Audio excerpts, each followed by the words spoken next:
You may now go to your Sunday school class.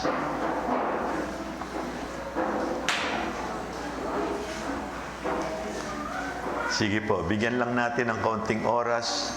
And now, those who are at the back can occupy their seats.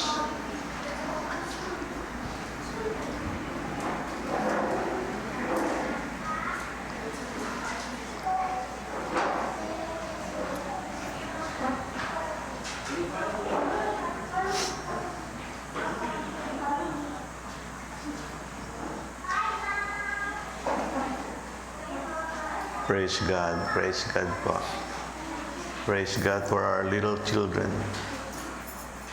May we read together yung, oh, by the way, this is not the one. Sandali lang po. Okay. May we read together our text for this morning. I won't ask you to stand because I realized if you stand, you won't, all of you, you won't be able to read the text in our screen. But will you join me in reading our text this morning, found in Hebrews chapter 10, verses 1 to 18. It's also shown in your screen. Okay? While you are seated. Okay, medyo mahaba po ito, 18 verses, mga kapatid.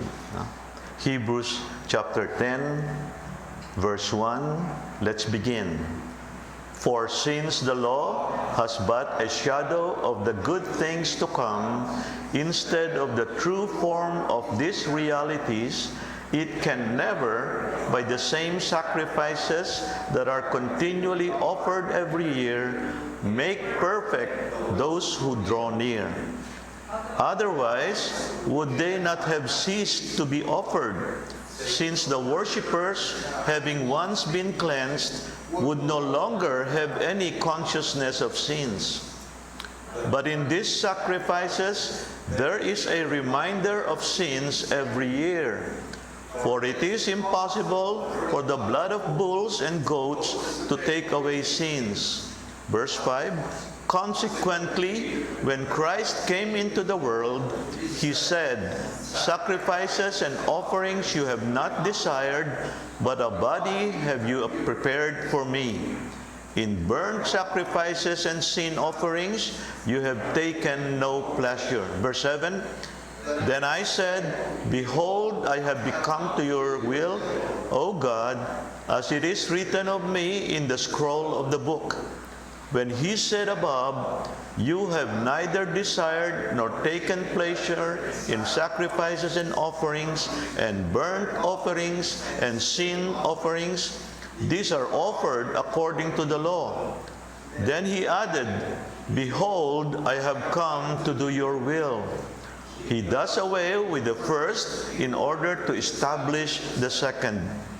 And by that will, we have been sanctified through the offering of the body of Jesus Christ once for all. And every priest stands daily at his service, offering repeatedly the same sacrifices, which can never take away sins. But when Christ had offered for all time a single sacrifice for sin, he sat down at the right hand of God, waiting from that time until his enemies should be made a footstool to his feet. For by a single offering, he has perfected for all time those who are being sanctified. Verse 15, and the Holy Spirit also bears witness to us, for after saying, this is the covenant that I will make with them after those days, declares the Lord. I will put my laws into their hearts and write them on their minds. Then he adds, I will remember their sins and their lawless deeds no more. Where there is forgiveness of this, there is no longer any offering for sin. Hebrews 10, verses 1 to 18. Pagpalain po ng Panginoon ang pagbasa ng kanyang salita. Bilang paghahanda po, mga kapatid, sa bagong book sermon series natin sa June 1, magkakaroon po tayo muna ng 2 linggong pag-aaral tungkol sa 2 napakahalagang bagay, napakahalagang katotohanan tungkol sa ating katayuan bilang mga Kristiyano. Ito po ay may kinalaman sa ganap na kapatawaran na inialay ni Jesus para sa lahat ng tao. The complete forgiveness in Jesus Christ. Tatalakayin po natin ito ngayong umaga. At ang pangalawa ay ang kahalagahan ng pagsasama-sama ng mga mananampalataya habang hinihintay natin ang muling pagbabalik ng ating Panginoong Hesus. The Christian's responsibility toward one another. Next Sunday po ito. At ang ating scriptural verse, ang basis natin ng pagpapahalaga, pagbibigay sa inyo ng 2 mahalagang katotohanan ito ay ang aklat ng Hebrews. No? Napili ko po itong Hebrews sapagkat dito po ay paulit-ulit na ipinakita ng author yung 2 katotohanan yan. Okay? Ito po ay isang mahalagang practice ng mga manunulat ng Bible. Kapag importante po ang katuruan, ito po ay inuulit-ulit. Twice, 3 times, even more. No? They do this for emphasis. Kung babasahin po natin yung mga unang kabanata ng aklat ng Hebrews, ito rin po ang patuloy na sinasabi ng author hanggang dito sa chapter 10.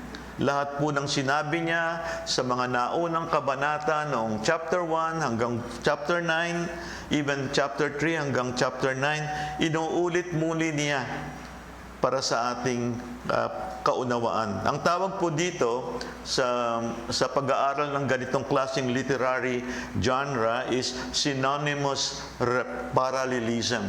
It's called synonymous parallelism or emphasis by repetition. At ang maganda po dito, mga kapatid, ay narito sa chapter 10 ang pinaka-conclusion ng lahat ng sinasabi niya tungkol dito sa Hebrews. Narito po sa chapter 10 ang puso ng kanyang mensahe. Magmula sa chapter 9 hanggang chapter 3 hanggang chapter 9. Ano po ba yung puso ng mensahe? Na ang lahat ng nagsisinsampalataya at nagkaloob ng kanilang buhay sa anak ng Diyos ay mayroong lubos na kapatawaran kay Jesucristo. Yan po ang puso. Yan po ang tema na muling inuulit-ulit at ine-emphasize ng ating mga talatang binasa. Dito po sa verses 1 to 18, inulit pong muli ng author ng Hebrews ang importanteng paghahambing, yung comparison tungkol sa pagsunod sa kautusan at mga sakripisyo na hindi sapat na makakalinis ng kasalanan kumpara doon sa ginawang sakripisyo ni Jesus sa Kalbaryo. Ano po? Isasummarize po natin itong katuruan ito para madali po nating maintindihan. Magsimula po tayo sa verse 1. It says, "The law can never make perfect those who draw near to God." That's the first truth. Ang kautusan o ang mga sakripisyo ay hindi kailanman nagpapabanal doon sa mga lumalapit sa Diyos. Yan po yung ibig sabihin ng the law can never make perfect. We cannot become holy by our offering according to the law. And then in verse 3, ang sabi, "In these sacrifices, there is a reminder of sins every year." Ang layunin po ng mga nag-aalay ng mga sakripisyo ay bilang pagpapaalala lamang. Hindi po ito nakapag-aalis ng kasalanan. Pinapaalalahanan po tayo taon-taon. Verse 4, "It is impossible for the blood of bulls and goats to take away sins." Ang mga sakripisyong alay ng hayop ay hindi makapapawi ng mga kasalanan. Verse 10 says, "We have been sanctified through all the offering of the body of Jesus Christ once for all." Dahil sa ating pananampalataya sa ginawa ni Jesucristo sa krus ng Kalbaryo, tayo ay ginawang banal niya sa pamamagitan ng minsanan at sapat, once for all, na paghahandog ng kanyang sarili para sa atin. Verse 12, when Christ had offered for all time a single sacrifice for sins, He sat down at the right hand of God. Si Jesus po ay minsan lamang naghandog para sa mga kasalanan at pagkatapos naupo na po siya sa kanan ng Diyos Ama. Verse 14, by a single offering, He has perfected for all time those who are being sanctified. Sa pamamagitan ng minsanang paghahandog ng kanyang sariling buhay, ay ginawa niya tayong ganap na banal. Holy, perfect. Yun po yung ibig sabihin ng ganap na banal. Verse 17, I will remember their sins and their lawless deeds no more. Kinalimutan na ng Diyos ang ating mga kasalanan at ating mga kasamaan. And verse 18, when there is forgiveness of this, there is no longer any offering for sins. At dahil tayo po ay pinatawad na ng Diyos sa ating mga kasalanan, hindi na natin kailangan pang maghandog ng paulit-ulit.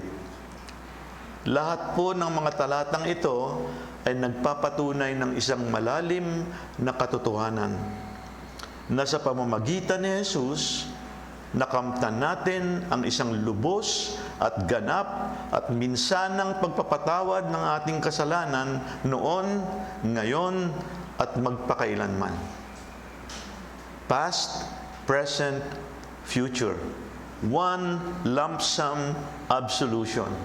Ano po? It seems unbelievable, no? Pero yan po ang sinasabi ng salita ng Diyos. So it is absolutely true. Some people will say, this is too good to be true. Ang sasabihin nila in today's language, what's the catch? What's the catch? Kasi wala pong free lunch, di ba? Yan ang normal nating kinagisnan na kasabihan. There should be a catch there. There is no such thing as free lunch. Maybe this phrase is true in the human realm. But with God, there is such a thing as God's absolute pardon for all of our sins. There is no catch here. While it is totally free for us, it is very costly to God. Why? Because Christ bore the awful penalty that we ourselves deserve to pay.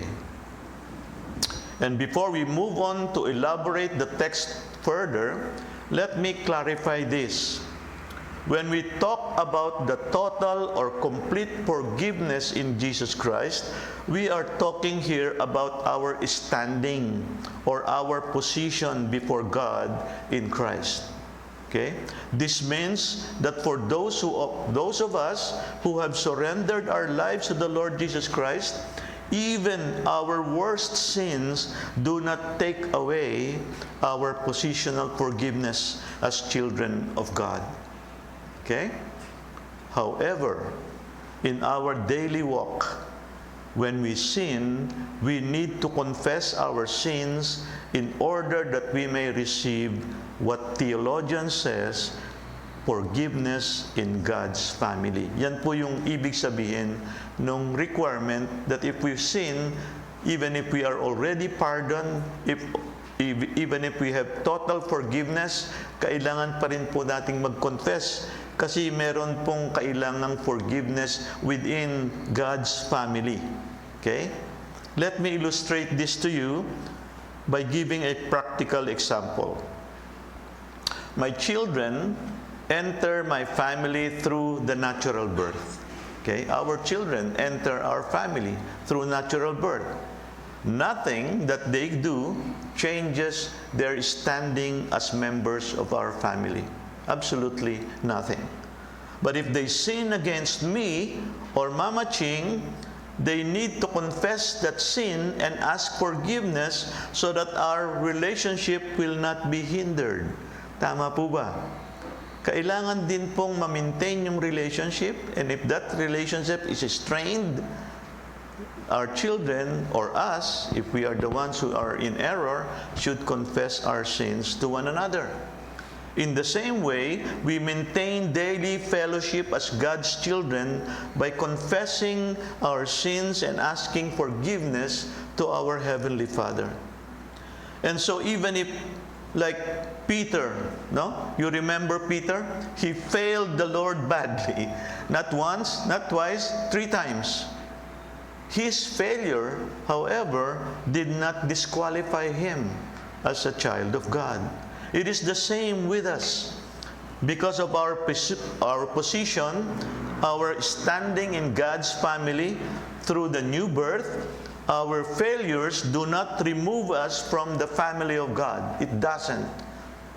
But we need to repent of those disobedience to maintain our good fellowship with God. Maliwanag po ba yan? Okay.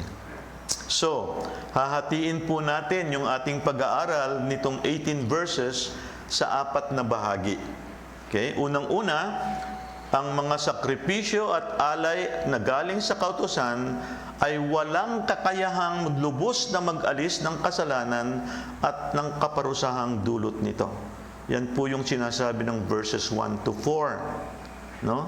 That the sacrifices are only a foreshadow. It is only anino. Anino lang po yun, and not the reality. So that even the repeated offering every year could not permanently make perfect. Hindi po siya makapagpapabanal to those who are offering them.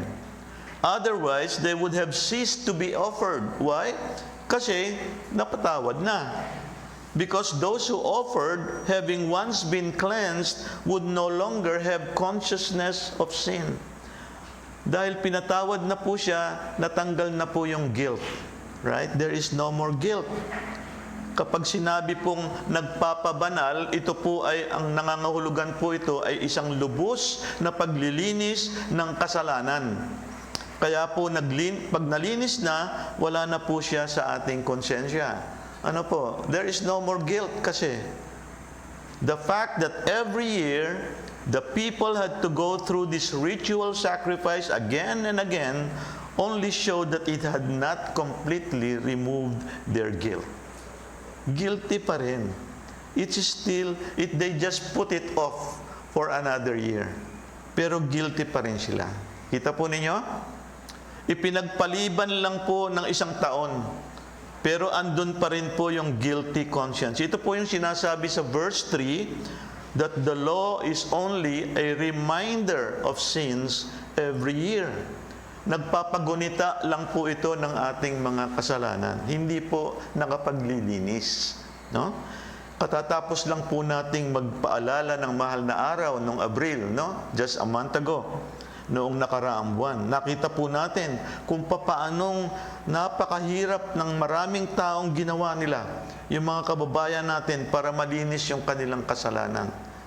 Nakita natin yung milyon-milyong mga deboto sa Poong Nazareno, ang mga napakaraming mga nagtipinitensya sa iba't ibang lugar, sa Pampanga, sa Laguna, sa Quezon, yung mga hindi mabilang na prosesyon at mga panata, na sa kanilang pag-asa, sa pamamagitan nito, ay mahuhugasan ang kanilang kasalanan sa Diyos.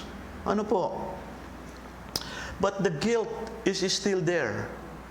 Their devotion won't make them holy, and these people will go back to their situations in Pampanga, in wherever they are, next year. And what will they do? They will do the same sacrifices all over again. Sapagkat ang design po ng Diyos, itong mga animal sacrifices nung unang panahon ay nagpo-provide lang ng temporary covering of sins and to foreshadow the perfect and complete sacrifice of Jesus Christ. Ito po'y mababasa natin sa aklat ng Leviticus chapter 4 and chapter 5. Ang mga animal sacrifices is an important theme found in the Scripture. Because without the shedding of blood, there is no forgiveness of sin. Hebrews 9:22. Maski dun sa unang-unang parent po natin, Adam and Eve, when they sinned, animals were killed by God to provide clothing for them. Right? Genesis chapter 3. No, babalikan natin sa Jude yan, yung lahat ng mga pag-aaral na yan. The same thing when after the great flood seceded, no? Noah sacrificed animals to God in Genesis chapter 8. Ang sakripisyo po ng Diyos, the second person of the Trinity, ang Panginoong Hesus. Ang sakripisyo ni Jesus ay walang hanggan ang bisa. Dahil siya po ay nagkatawang tao, ang sakripisyo ni Jesus ay naging mabisang kabayaran sa kasalanan ng tao, bagay na hindi kayang bayaran ng mga animal sacrifices. Right? The second point, ang pangalawang katuruan mula sa ating mga talata, ang pagsunod ni Jesus sa kagustuhan ng Diyos Ama, ang nagpawalang bisa sa lumang tipan ng mga sakripisyo at naging karapat-dapat tayo sa harapan ng Diyos. Yan po yung sinasabi from verse 5 hanggang verse 10. Mga kapatid, tandaan po natin na ang krus ng Kalbaryo ay hindi aksidente sa Diyos. It is not an accident that the Lord Jesus Christ died on the cross. Ang pag-aalay ni Jesus sa krus ay kalooban ng Diyos Ama. Hindi po ito isang temporary setback na parang nagulat ang Diyos sa kasamaan ng mga tao sa mundo. The cross was God's predetermined plan to deal with our sin even before the beginning of time. The Son of God would come into this world as a man in the fullness of time. He would fulfill through his obedience the complete law of God. And Jesus Christ would die. He will die. He would die as a complete payment for our sins and to meet what is demanded by the justice of God. That is part of God's providential plan for all time. By coming into this world specifically to go to the cross. No?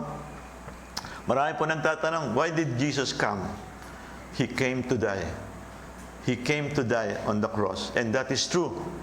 Jesus not only provided the sacrifice for sins that ourselves needed to pay. Tayo po talaga ang dapat magbayad niyan. Not only that, He also provided a supreme example of absolute obedience to the complete will of God. Verses 7 and 8 says, repeatedly, I have come to do your will, O God. At sa Lucas 22:42, sinabi ni Jesus sa kanyang panalangin doon sa Garden of Gethsemane, not my will, but your will be done. We cannot even imagine how difficult it was for the sinless Son of Man to be made sin for us. We cannot even imagine that. But Jesus' obedience to the will of the Father does away with the first Old Testament sacrifice, ang ibig sabihin ng first, in order to establish the second, the will of God at the cross once for all. Minsanan lang. Ano po? Reference po dyan, verses 9 and 10 nung ating mga talata.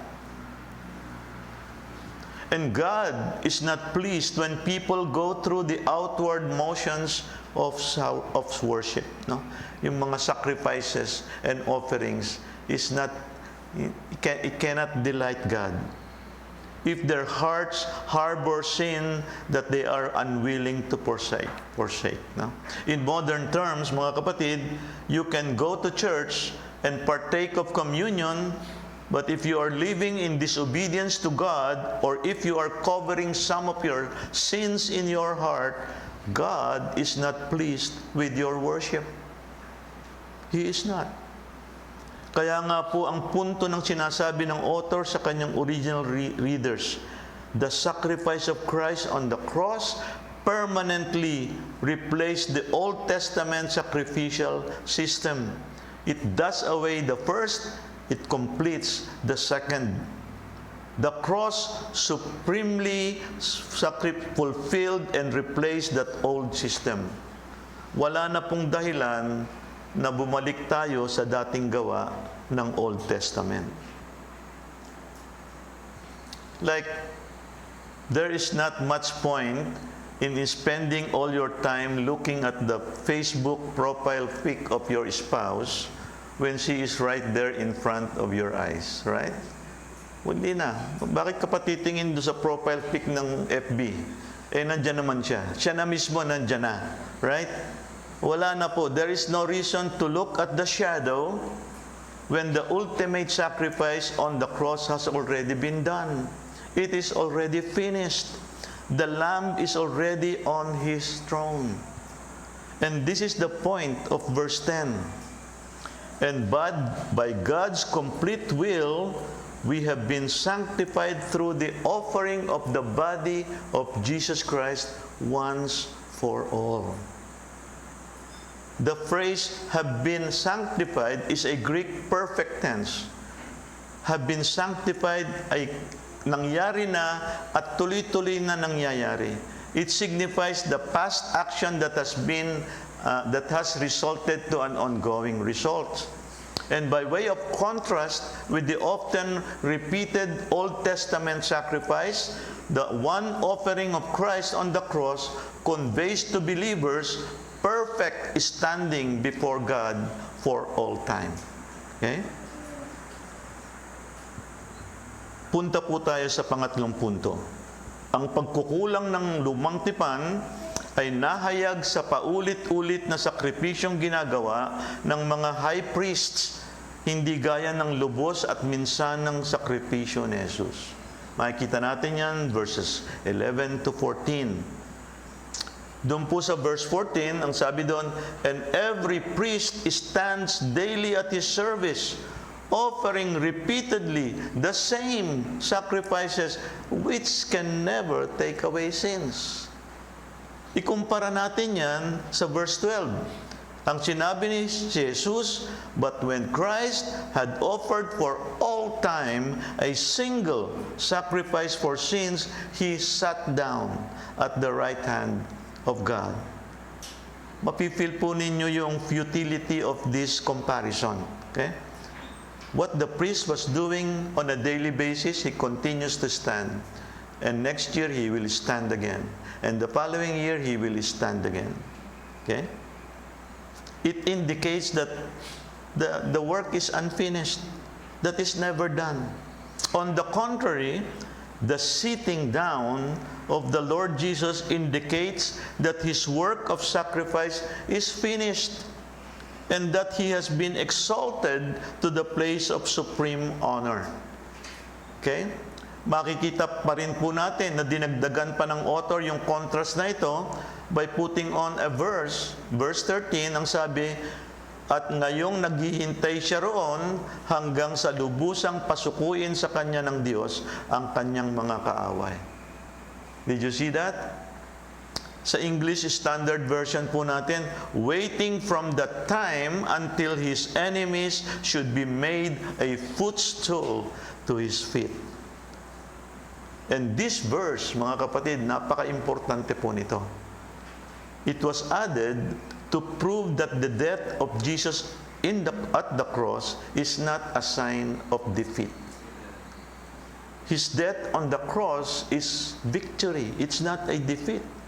Sinabi rin po ng author upang magbigay ng warning na ang sino mang hindi maniniwala kay Jesus ay mapapabilang sa mga kaaway niya. No? His enemies should be made a footstool to his feet. If they abandon the faith and continue to embrace Judaism, which is the Old Testament religion, they would be placing themselves on the losing side of history. Okay? They would be making themselves enemies of Jesus, and that's not where you want to be, right? Because Jesus' enemies are headed for judgment. And then sa verse 14, inulit-ulit pa muli ng author ang effect ng offering ni Jesus. Sabi sa verse 14, "For by a single offering, He has perfected for all time those who are being sanctified." Nakita niyo yung tense? Kanina po, kuha po ito ng aming IBS. No? Yung tense na sinabi, He has perfected. That has already happened. It is already a done deal. Pero pagdating dun sa sanctification, it is an ongoing sanctification. Kaya sabi ko nga doon sa IBS, pwede na akong hindi mag-preach dahil kuwang-kuha nila eh. No? Dalawa po ang ibig sabihin yan, mga kapatid. No? Dalawang mahalagang katotohanan. Number one, the position of believers before God is that He has already perfected us. Tayo po ay ganap na. No?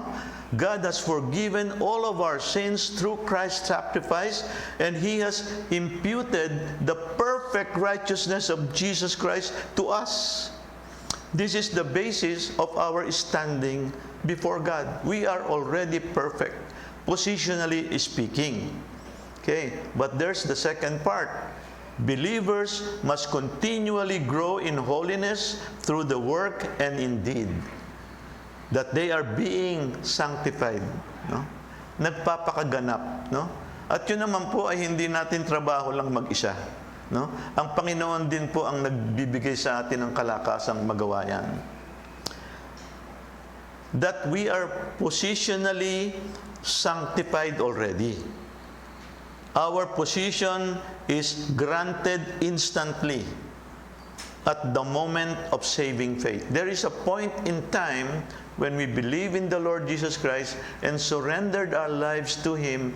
At that point in time, positionally, you have already been sanctified. Oh no, justified. Sorry.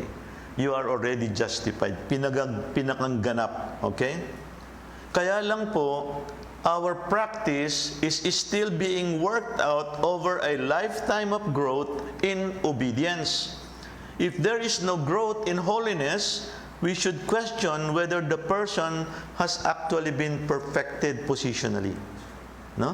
Salvation should result in sanctification. Okay? It is not the source of your salvation, yung pagiging paggawa ng mabuti, but it will continually perfect you in sanctification until glorification. Okay? Ang pang-apat na patotoo, mga kapatid, ang propesiya ng lumang tipan ay nagpapatotoo ng lubos na kapatawaran ng bagong tipan. We read that in verses 15 to 18. Ito po ay pinatunayan ng muling binanggit ng author ang isang talata sa Old Testament in Jeremiah 31 verse 33 and 34. Ang sabi po sa Jeremiah 31, 33, and 34, pakinggan po nito ito sa wikang English, "But this is the covenant that I will make with the house of Israel after those days, declares the Lord. I will put my law within them, and I will write it on their hearts. I will be their God, and they shall be His people," or my people. "And no longer shall each one teach his neighbor and each his brother, saying, Know the Lord, for they shall all know me, from the least of them to the greatest, declares the Lord. For I will forgive their iniquity, and I will remember their sin no more." Yeah? The author confirmed that. And he even said that the Holy Spirit reveals that to him. Okay? Look at verse 15 and 16. Ngayon, babasahin ko sa Tagalog. "Ang Espiritu Santo ay nagpapatotoo rin sa atin tungkol dito. Sabi niya, exactly the same na binanggit sa Old Testament. Ganito ang gagawin kong kasunduan sa kanila pagdating ng mga araw na yaon. Sabi ng Panginoon, itatanim ko sa kanilang puso ang aking mga utos at isusulat ko ang mga iyon sa kanilang mga isip. Okay? Ang ipinangako ng Diyos sa lumang tipan ay pinatutuhanan niya sa bagong tipan. The Lord Jesus Christ fulfilled what was promised in the old in order to accomplish the second. God promises to put His laws upon the people and to write them on their foreheads. Yan po yung sinabi, in their minds. Sinabi po sa verse 16. At dinagdagan pa po uli. Yan po yung principle ng parallelism, no? Dinagdagan pa po yung pangako ng Diyos sa verse 17. Ang sabi niya, kakalimutan ko na ang kanilang mga kasalanan at kasamaan. Okay? God is not remembering our sin. It doesn't mean that He is forgetting it. No, it doesn't really mean that. But rather, that He will not bring it up to us against us on Judgment Day. They are totally forgiven because of God's covenant decree. Okay? Kaya nga po sa conclusion na binanggit niya sa verse 18, sapagkat pinatawad na ang mga kasalanan, hindi na kailangan pang maghandog dahil sa kasalanan. The Old Testament sacrifices are now rendered worthless and obsolete. What the Old Testament is pointing to, Jesus has completely fulfilled. Okay? Amen po ba yan? Dahil sa krus, lahat ng mananampalataya ng bagong tipan ay tumanggap na ng lubos na kapatawaran.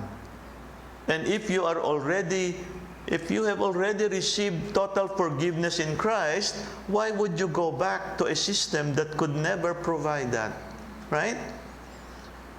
Ano po ang mensahe sa atin sa ating pangkasalukuyang buhay? Tatlong bagay po. Number one, His death obtained total forgiveness for believers. Total, absolute. Ano po?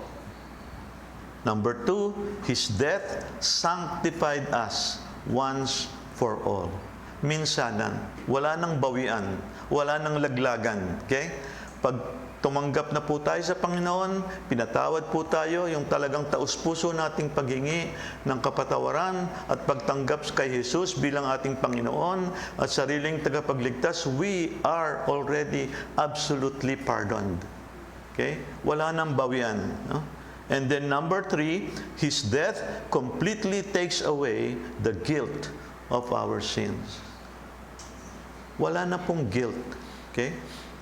Yung mararamdaman natin when we sin against God, yung iko-confess natin, hindi po dahil guilty tayo sa ating kasalanan at yung kaparusahan ay tatanggapin pa natin sa bandang huli. Hindi na po guilt to. This is a condition for maintaining a relationship. To believe in salvation by doing good works and to practice penance and indulgences is like going back to the Jewish sacrificial systems. Pinalitan lang po yung tawag. Hindi na po sacrifice, hindi na po offering, penance and indulgences na po ang tawag sa kanila. It's the same thing. You are trying to please God and get His favor by doing this, by doing penance. Pareho lang po ng Jewish tradition. Anumang relihiyon na nagtuturo ng human works upang makalinis ng kasalanan ay tulad din ng Jewish covenant na ito'y anino lamang ng lubos na sakripisyo ni Jesus. Magtiwala po tayo, mga kapatid. Magtiwala po tayo ng lubos sa ating Panginoong Jesus upang makamit natin ang lubos na kapatawaran. That is the most important teaching of Hebrews chapter 10 verses 1 to 18. Next week po, babalik tayo sa isa pang napakahalagang katuruan tungkol naman sa one anothering. Okay? Manalangin po tayo. Salamat po Diyos sa iyong banal na salita. Mangusap po kayo sa bawat isang nakikinig ngayon at tanggapin mo po ang bawat kaluluwang nagsusuko ng kanilang buhay sa iyo kahit sa mga oras na ito. Let them know, Father, that your forgiveness is absolutely sufficient to remove our sins of the past, the present, and even the future. We give you all the glory and honor. In Jesus' name we pray. Amen. Let's please rise as we sing our song of response, His Robes for Men.